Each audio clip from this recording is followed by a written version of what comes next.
Ljudje se premalokrat zavedamo, da si neposredno okolico naših hiš in drugih zgradb delimo z marsikaterim živim bitjem. Gospodarska poslopja, kot so hlevi, seniki, kozolci in stare hiše, predstavljajo pomemben element kulturne krajine. Številne živalske vrste v njih in v njihovi okolici najdejo hrano, zavetje, celo mesta za gnezdenje, in sicer še posebej, če gre za stavbe, ki so malo odmaknjene od strjenih naselij. Na podstrešjih gnezdi veliko vrst ptic, med drugimi tudi različne sove, kot sta čuk in pegasta sova, pa tudi postovka in šmarnica, medtem ko na pročeljih mesto najdejo mestne lastovke, ki nas vsako leto razveselijo, ko s seboj prinesejo pomlad. V notranjosti hlevov in drugih gospodarskih objektov pa si svoja gnezda rade spletejo tudi kmečke lastovke. Za ljudi in rejne živali pogosto neprijetne žuželke so pomemben vir hrane za te živali, zato jih nikar ne odganjajmo. Ponoči pa si z njimi postrežejo netopirji, ki prav tako poiščejo zavetje na podstrešjih, zvonikih in hlevih. Ujede in sove pa lovijo večji plen, in sicer predvsem male sesalce, kot so miši in podgane, ki jih pogosto najdejo tudi v bližini hiš. Izpostavljeni tramovi, strešne line, manjše luknje ali razpoke so za divje živali neprecenljive, še posebej, ko jim zmanjka njihovih primarnih mest za gnezdenje, kot so skalne police in dupla.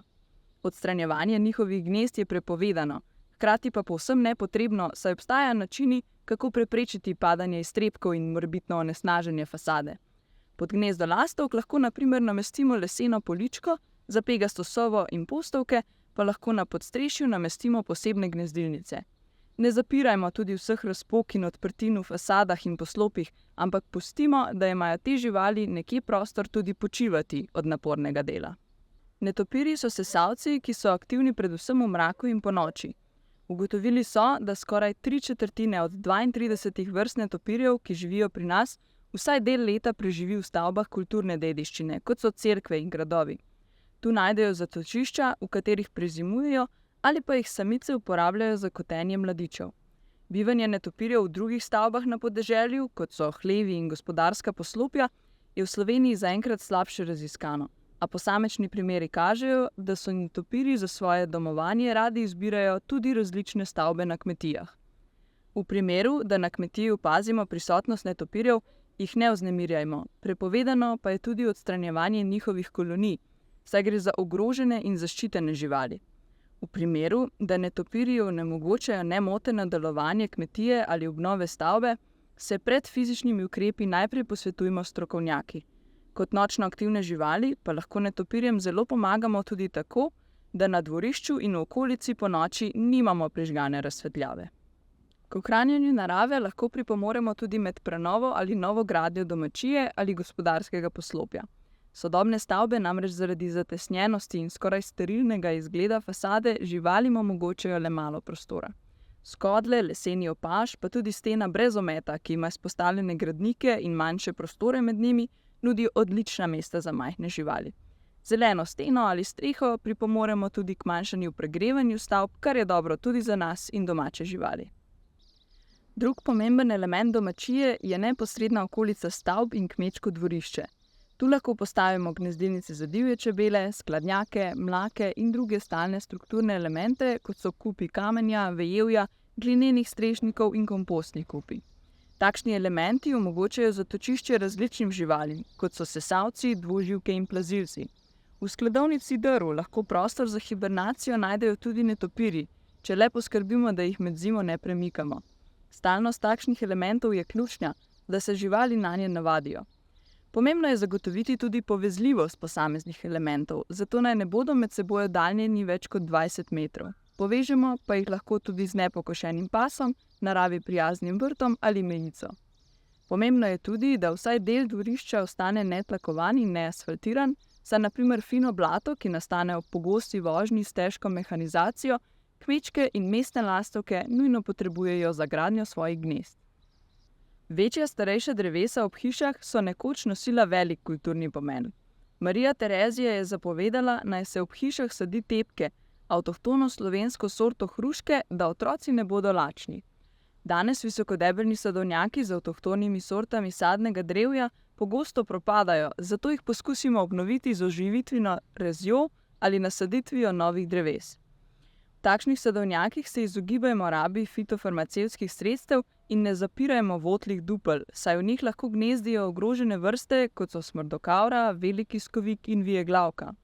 Nekaterim od teh vrst lahko pomagamo tudi z namestitvijo gnezdilnice ustreznih dimenzij.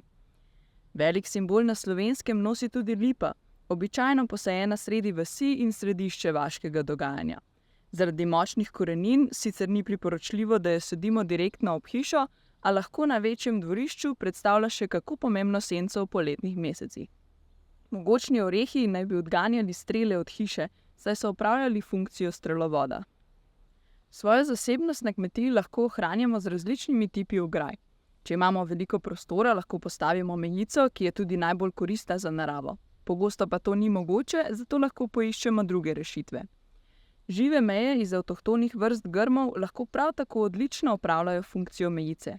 Če uporabimo plodonosne vrste, kot so črni trn in bezeg, pa bodo ti grmi pomemben vir hrane za živali tudi v jesenskem času in pozimi. Razmejitev nudijo tudi kamnite ograje, ki lahko hkrati opravljajo podobno funkcijo kot suhi zidovi. V kombinaciji z okrasnim avtohtonim rastlinjem lahko okolico lično polepšajo. Pomembno pa je, da so takšni suhi zidovi grajeni na tradicionalen način, torej brez betoniranja, s katerimi bi zaprli vmesne prostore.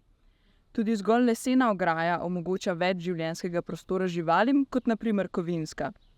Dovolimo le, da pri tleh ostane nekaj odprtin, da bodo tako skoznje lahko prihajali na primer ježi, ki so dobrodošli živali na vsakem vrtu. Lepo urejen kmečki vrt, ki je namenjen pridelavi lastne zelenjave in zelišč, lahko z le nekaj usmeritvami hitro postane naravi prijazen kotiček. Gnojimo ga z naravnimi gnojili, kot je kompost. Uporabi fitofarmacevtskih sredstev, kot so pesticidi in rodenticidi, pa se na vrtu in okolici hiš izogibajmo, saj poleg škodljivcev uničujemo tudi njihove naravne sovražnike in koristne žuželke. Povzročijo pa lahko tudi zastrupitve večjih živali, kot so ptice in plazilci. Na vrtu posadimo okrasne in cvetoče rastline, ki so lahko hrana gosenicam barvitih metuljev, pa tudi divjim opraševalcem. V vrtnariji in semenarni preverimo, da so rastline, ki jih nameravamo kupiti, avtohtone. Če se na našem vrtu pojavijo invazivne rastlinske vrste, pa jih čim prej populimo, da se semena ne razvijajo in razširijo. Travnike v okolici domačije in pod drevesi kosimo v drugi polovici junija, oziroma odvisno od območja počakamo, da trave osemenijo. Kosimo enkrat ali dvakrat letno in nastavimo višino košnje na 10 cm od tal.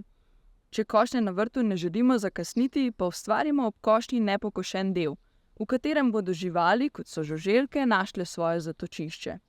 Če je površina vrtne trate majhna, je lahko nepokošeni del velik tudi le nekaj kvadratnih metrov. Zapomnimo si le, da nepokošeni del ob naslednji košnji pokosimo in ustvarimo novega na drugem delu travnika.